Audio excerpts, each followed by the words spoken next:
Hello YouTube, Damien here, and welcome to episode 10 of the Journeyman save with, well, at the moment, Adelaide United. Here we are at the end of season 1. It's not what the main part of this episode is going to be, just going to tell you right now. It's going to be a breakdown of the 4-3-3 tactic that we've used this year. I'm sure there's going to be questions in the future about this 4-3-3 tactic because it's been so dominant in our first season that people may want to use it for themselves. So what we are going to do is today, after we go through this screen here, we're going to go through, see what the club vision is for next year, of course, as well, before we run through the tactic and then a couple of spots that I may look to improve on. But more importantly, the player positions, player instructions, etc., etc., do a real proper in-depth situation of what's going on with the 4-3-3. As you can see here, we've done pretty well. Signing of the season was this year, so we didn't do that ourselves. That happened in real life. I think Lookman has been our signing of the season because, well, it was our only real signing of the season, and he's come in and he looks fantastic. So very, very happy with that. As you can see, we predicted to finish 8th, won the A-League. I'm very happy. There's no dramas with that one there at all. Our goal of the season was Lopez's goal from right back against Central Coast in a 1-1 game. We might even try and find that. But there we go. We've done enough. Competition awards. Goalkeeper of the year was Delinov. Young player of the year was Diarigo. A-League player of the year, Isaias. There you are. That's always nice that Isaias won A-League player of the year. But a very good season. Record number of low defeats. There we are. We only lost 2 games all year, so that's something maybe to build upon. Hey, they finally give you an update where you can actually just view the goal from here. Awesome. Let's go have a look. I don't remember it in a 1-1 draw. I'm probably going to remember it now. Oh, yeah, I do. He turns and then hits it far corner. Yeah, great finish. Not bad goal to win goal of the year. Very nice. So the club vision for next year is develop players using the club's youth system. We do that with Nestri, Bernardo, you name it, so that's fine, mate. The most of set pieces, I don't particularly like that one, but we'll try. High tempo pressing, we do that when we can. Champions League reached the group stage, we're already in it, so that's good. And we finished mid-table in the A-League as well, which would be nice. Set the current vision, no dramas there. End of season team meeting, we'll do that while we're on the episode there. Been a great season. You've all done well to bring to win the final series. Go away, get yourselves, because we're going to do it again next time around.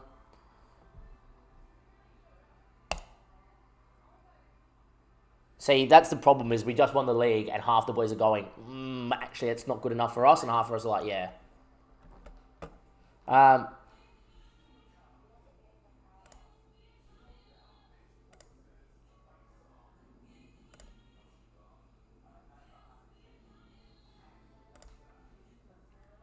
This one hasn't gone good at all. Yeah, that's just a bit whatever, that one. That's fine. We'll deal with it when we can. Training camp destination.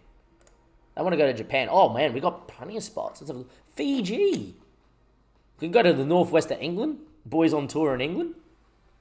Tasmania. No. Let's go abroad. We got Japan. We got China. Japan. China. Spain. Fiji. Philippines. Let's go to Spain. Mauritius is such a nice place. Mauritius. Let's go Fiji. I just don't know who we play. I'm thinking we go to Spain, can play all the Spanish teams and, go to Tenerife, go, to the La Palmas, all those nice beaches. I think that would be nice. Let's go to Spain. There we are.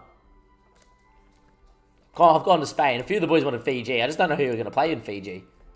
Just with the vibe. Nah, we got to stay when we need to do what we need to, stay on track. Anyway, head coach, yep, that's fine. No dramas there at all. Player of the year. Jeez. Our whole back 4 and our midfield 3. Bernardo got in the team of the season. Hey, credit where credit's due. At 18 years of age, Bernardo got in the team of the year.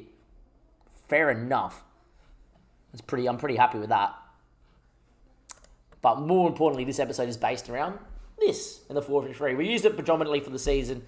Our 4-1-2-1-2, if you want to pause the YouTube episode and have a look at what the 4-1-2-1-2 looks like. There you are. Just your standard 4-1-2-1-2, looking to whip balls in from the wing backs, etc. But we have done a few funky things this year with the 4-3-3. Most notably, it has changed a little bit to this inside forward on the left. I am going to be playing 2 inside forwards next year. I don't know if it's going to be Ryan Kiddo playing inside forward out there, because I don't think he's particularly the greatest inside forward.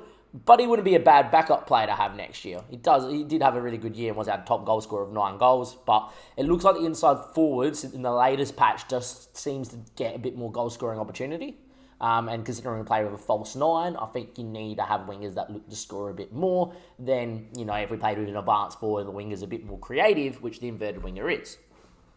In terms of the system itself, I play ball-playing defenders with deep line playmaker support so we can overload the midfield. Ball-playing defenders generally step into the middle of the park, and when we're playing against a one-pressing striker, if we can beat that by having players move in to there and beat that striker who's pressing in here and we'd step past, it gives us a 4v2 in the middle of the park usually, and that's where a lot of our goals have come from Ansel especially, driving forward and moving the ball around, Isaias sitting in and just distributing. And even the case where the centre-back will go beyond Isaias and Isaias will sit just to help move the ball as the centre-back looks to probe into these areas. There's been a few goals where Ans has picked it up and played in Lopez, who then whipped the ball. In terms of the instructions, pass out from the fence, much shorter, much higher tempo seems to work quite a lot for me this year, so something I would recommend. Overlapping left and right, working the ball into the box with low crosses. I will say, maybe because we're at this level in the A-League, low crosses haven't happened as much as I would like, but we have scored from a fair few crosses. In terms of playing, we do counter-press when we win the ball and look to counter when we've done it. Now, the main reason I've turned on this is we'll get into where we sit in and out of defensive zones in a second, but the main thing for me is if we can press the ball and force them backwards, that's a win because then we can sit up in our shape because we do not play a typical high-pressing system. And then if we win the ball with the pace we have, we go to counter. Most notably, a lot of people like to playing the centre-backs and full-backs. I've just given my keeper full reign to where he wants to go. As long as he's going short, I don't care if he plays Isaias in the 6, stepping in between two centre-backs, the full-backs, or the centre-backs. As long as he finds someone that has time and space in order to move around, I don't particularly mind. Lastly, we've got the boys doing this. Force the opposition outside. It's worked this year. There's some tactics where it doesn't, some tactics where it does. With a 4-3-3 with two inside forwards that sit narrower, right, which is one of the player instructions that I have on. I'll go through those as well. It just means that you're so much more compact. And then forcing the opponents outside, being that compact, we're not allowing too many chances in and around in one-on-ones. A lot of the goals we concede are either mistakes from over the top, where we've missed a header, or it's been a long-range hit. We do concede the occasional, cross, but it is Football Manager. You go in to concede crosses. It's how it goes. But that's okay. More notably, it's very odd to see a lot of the tactics you'll see that get tactic tested, whatever, have like very high pressing. My big thing is when you're playing with one up front, hard to press high.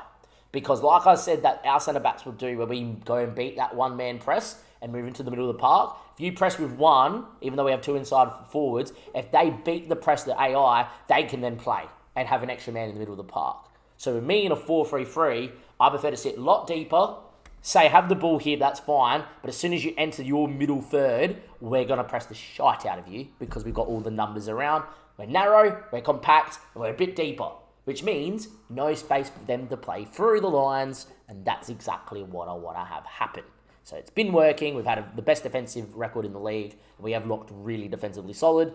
A lot of the goals we concede are either bad passing mistakes, which means we're unsettled, we're not in shape, or we've gone and conceded from range most of the way we concede. But that's why we play like that. We still look to counter-press because the counter-pressing allows us, if they win the ball and we're not set up, if we can press them and then force them back to their centre-backs, the boys will then retreat, get behind the ball. You've got to get through 10 men in a press in order to then beat us, and that has been really, really good. There's been some player instructions that have allowed us to do that. Keeper's got nothing. I have got stay wider on both the wing-backs. The main reason I've got stay wider for both the wing-backs is in possession. I want them to be wider, stretch the game, let the inside forwards really come in, roam around and pick up the ball, and they provide the width. I think that's just very generic in what a lot of people do. In terms of deeper line playmaker and support, most important player. Regista does work as well if you want to be really super duper like bombing on or roaming playmaker. I like the playmaker and support because if he's got the technical ability, which Isaias is the best player in the league, proven by the fact he just won A-League Player of the Year, you want a player in there that's going to run the show, and Isaias does that. No other instructions apart from the instructions I've got on there, but he's looked really, really good. Sentiment on attack, mate, most overrated for a position or role in Football Manager. I haven't done anything to this role. And a lot of the time you don't need to. You can take more risks on, because I do find it works a lot. A lot of people put on shoot less often. I don't particularly care. And as you saw from Diego performance, we don't mind him shooting because he just scored 2 goals in an A-League final. So we've got him doing that. We then have got Haruna on there as the Mazzala on attack. I just like this role with inside forwards. It allows for a bit more extra width. a player that's going to help link up with the fullback on that side, and more importantly with that one there, someone that's still going to look to get in the box, drive forward like a centre mid on attack does. I don't like playing two of the same role, just seems to throw the balance out. The Mazzala on attack seems to work best. You can play a box-to-box midfielder here, I've done that, and a centre mid on support, even though it is the same role as a centre mid on attack essentially, does a different job and does complement really well as well, if you want to keep that in mind. More importantly, the inside forwards and the inverted wingers, I've got sit more narrower, take more risk, which is a natural thing on the inside forward. Just seems to work. The reason why I've got sit more narrow is two reasons. A, wing backs can stay wider, providing the width. Get him closer to the false nine. Secondly, playing a false nine. I don't need him, in terms of here, staying in this position to try and get the ball. He needs to be looking to pick the ball up here or making his run in behind there. And we have scored a few goals like that. When the false nine comes in and picks the balls up in these areas, and because he's on sit narrow, he's starting his run from here, which means he can then run onto goal. Important for that as well for the backstick crosses. I just find sitting more narrow, they get in a bit more dangerous position. It's not here nor there, but it is something to keep in mind. On the other side, the inverted winger, if you do decide to play one, I like taking more risks on. They're more creative players, so let them take more risks. I haven't got shoot less often on. It is something that a lot of tactics do have this year, is shoot less often. But in this 4-3-3, I don't mind people taking digs, especially in the A-League level as well. But I do think this is going to work with like Manchester City, Barcelona, if you're a team like that. I still think it's going to work even in your non-league saves as well, because it does focus on you keeping the ball, being defensively solid, and allowing for creativity when you move the ball going forward. The last role, which is the most interesting role, is the false nine. Main reason is he isn't there to score goals. He's there to create. He's there to maybe get a match rating of 6.7, and you'd be like, why is that good? Because he's the guy that's making the pass to the passer of the assist of the assist. He's the one that links up play and picks up the ball in the right areas. And if you watch the YouTube episode, you love it.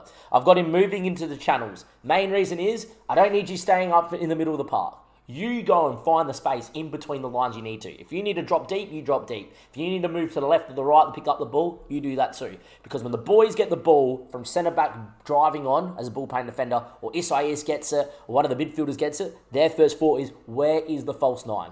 Because if he can get it, get the ball and play it to a centre mid or a winger facing forward, that next pass should be the pass to put someone through out of the inside forwards making the run, or the fullback going on, because then it should be able to, link up play and put us in a dangerous position. I've got him a mark tighter. Main reason for that is that when we drop into our zones, if he picks up a 6 in the 4-3-3 that the opposition are playing, beautiful. If he picks up one of the midfield 2 in a 4-2-3-1, magic. If he picks up one of the midfield 2 in a 4-4-2, magic. Because if he stays tighter, that's the pressing trigger. Because if he's back in that line and staying tighter and the ball gets played there, he can press and force them backwards, keep ourselves compact and force the opposition long. Last one with that, I've got it on shoot less often. This isn't the guy I want to be turning and trying to score. This is a guy that I want him when he gets the ball, his first thought is, who can I play in? I'm the creator. I don't want him turning around and going from 30 yards out, I'm actually going to have a dig here. And to be fair, Zach Clough has scored a lot of goals and a few from outside the box. But he's only done it when he's got time, space, and no other option. And I don't mind that. It is a really, really nice system. Because it means in build-up, he might be in this spot here, and then Kiddo or Nestri can go in and do a job. That is how the 4-3-3 looks. If you are looking on YouTube in order to, use this tactic, pause the screen right now. You've got all of that there as well for you. And more importantly, player instructions, tweak them to how you want to do them. Tweak them to how you want to do them. And treat the tactic as a tactic that isn't going to score a million goals. You will have the games like we did in the last couple where you score 4 or 5 if you are a much dominant side. Just remember, if you're looking for a striker to score 15, 20 goals, this isn't the system. Your striker's the one linking up play. If you're looking for a system where you're going to get a lot of guys chipping in a lot of goals because you're playing good football and being defensively solid, this is the 4-3-3 for you. From Damon and everybody else here, that's your 4-3-3 breakdown and, of course, the end of season review. I'll see you next time for the start of either the FFA Cup, the Champions League, or the League. I'm pretty sure it'll be the FFA Cup first, and see what we can do. And hopefully, fingers crossed, we can go on a run in a couple of the competitions in what could be our last year here in charge of Adelaide United.